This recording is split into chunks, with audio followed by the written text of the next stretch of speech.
Bonjour tout le monde et bienvenue à l'émission. Aujourd'hui, nous avons l'immense bonheur de recevoir l'auteur du livre « Une vie à reconstruire ». Je vous présente Cynthia Sardou. Cynthia, bienvenue. Merci. Bienvenue parmi nous. Vous êtes avec nous pour nous présenter votre livre, un livre que vous avez voulu écrire pour aider les victimes de viol. Vous-même, vous avez été victime d'un viol en 1999. Le fait de vous présenter comme étant une victime, est-ce que c'est quelque chose qui vous met encore à l'envers après toutes ces années? Je dirais que je suis un sujet. Je ne suis plus une victime aujourd'hui parce que je suis passée outre la douleur, outre le traumatisme, en travaillant sur moi-même, en ayant affaire et en étant référée à plusieurs thérapies que j'ai effectuées durant mon cheminement et mon évolution. Et puis il y a le pardon aussi qui arrive en fin de course. Mais le mot victime, je dirais que c'est une étiquette qu'on nous colle un petit peu à la peau et qui pourrait nous freiner à l'épanouissement. C'est un frein pour moi qui n'est pas forcément négatif au départ, mais il ne faut pas que ça dure une éternité, il ne faut pas que ce soit une fatalité. Le mot victime n'est pas une fatalité. Mais après 15 ans, est-ce que ça devient un peu agaçant de se faire présenter? Moi, personnellement, oui, je ne dis pas... j'ai une personnalité, j'ai un prénom, et puis il n'y a pas de raison que je sois victime. Non, j'ai été victime, oui, mais je ne le suis plus aujourd'hui, tellement ma vie a changé. Vous êtes Cynthia Sardou, vous avez un prénom, pas un prénom, mais un nom populaire. Votre père, Michel Sardou, on le connaît tous. Vous avez décidé d'écrire ce livre-là pour pouvoir aider les victimes de viol. Est-ce que vous pensez qu'avec un nom populaire comme le vôtre, vous êtes capable peut-être d'aller toucher un peu plus la population, un peu plus les femmes qui ont été victimes de viol également? Je pense qu'il y a beaucoup de femmes qui se taisent et qui n'ont pas l'occasion de parler, effectivement. Donc, j'admets que ça aide. Mais en même temps, j'ai quand même... il faut...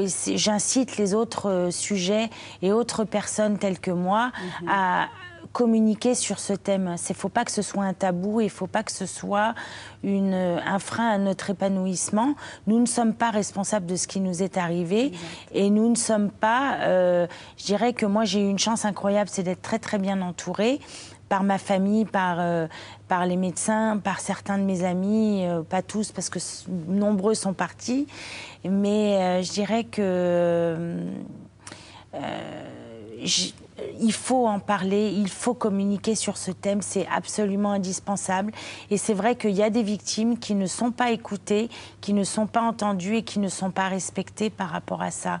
Donc je parle un petit peu en leur nom aussi, je parle pour elles. Est-ce que c'est la raison du livre? Non, la raison de ce livre, surtout, c'est que j'ai reçu des messages de personnes, donc de personnes telles que moi, qui ont vécu des drames importants et des traumatismes, qui m'ont écrit pour me demander de leur donner des solutions. Alors, plutôt que de leur écrire comme j'avais de nombreux messages, j'ai préféré écrire un livre. Comment est-ce qu'on s'en sort avec votre expérience? Pardon. D'abord, je pense que il faut faire appel à des aides extérieures. Je pense qu'on ne peut pas s'en sortir tout seul. Il faut être ouvert à la volontarité. Il faut être ouvert à un travail à faire sur soi-même. Il faut être ouvert à la thérapie en règle générale et à la médecine. Il ne faut pas avoir peur, que ce soit la psychiatrie, la psychologie. La psychiatrie a fait a eu une belle évolution depuis des décennies. Et je pense qu'on arrive à changer et à résorber le mal ou le mal-être qui peut exister dans notre mental ou dans notre corps, dans notre cœur.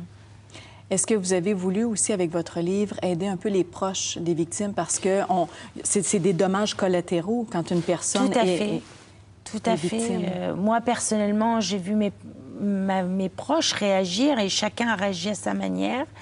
Et je pense que je me suis rendu compte sur le tard, c'est vrai, mais je me suis rendu compte quand même que le traumatisme était aussi fort que le nôtre. C'est-à-dire que je ne veux pas m'approprier l'agression, attention, hein, mais le traumatisme est aussi fort que pour une victime directe ou un sujet direct ou que collatéral. Alors il y a une manière de... Je pense qu'il y a certains membres de ma famille qui n'ont pas encore réussi à accepter ce qui m'était arrivé.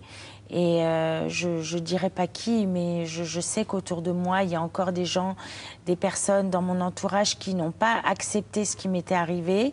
Et c'est encore un travail de deuil, un travail d'acceptation, un travail sur ce que m'a infligé la vie. C'est-à-dire les victimes doivent doivent vivre et non pas survivre à un traumatisme. C'est ça, moi j'explique tout ça et je l'explique même dans un collectif qui vient de paraître, qui s'appelle Pointe de bascule.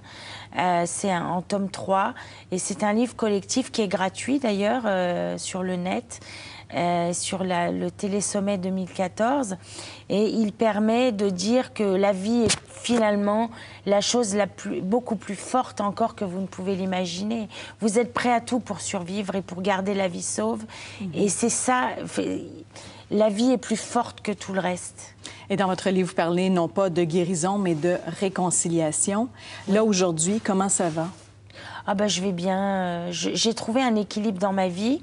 J'ai trouvé je me suis mariée. J'ai une vie sentimentale très riche et très épanouie. Donc ça, évidemment, quand on arrive à faire ça après ce qui nous arrive, c'est une victoire. C'est une victoire, bien sûr, parmi tant d'autres. Oui. Non, je me sens bien avec moi-même dans ma vie. J'ai des projets. Bon, je suis résidente permanente ici au Québec aujourd'hui, donc je suis très heureuse au Québec. Hein. Je suis vraiment très touchée de l'accueil qu'on m'a fait. Merci beaucoup, Cynthia, d'avoir été avec nous. C'est un plaisir de vous recevoir. Le livre « Une vie à reconstruire » est un livre à lire. Non pas seulement pour les victimes, mais également pour les proches. C'est un plaisir de vous recevoir. Merci. Et je voudrais terminer, si ça ne vous ennuie pas. J'ai un site Internet que j'invite les gens à communiquer avec moi sur le forum pour poser des questions et répondre à certains débats qui sont évoqués. Merci. Merci beaucoup.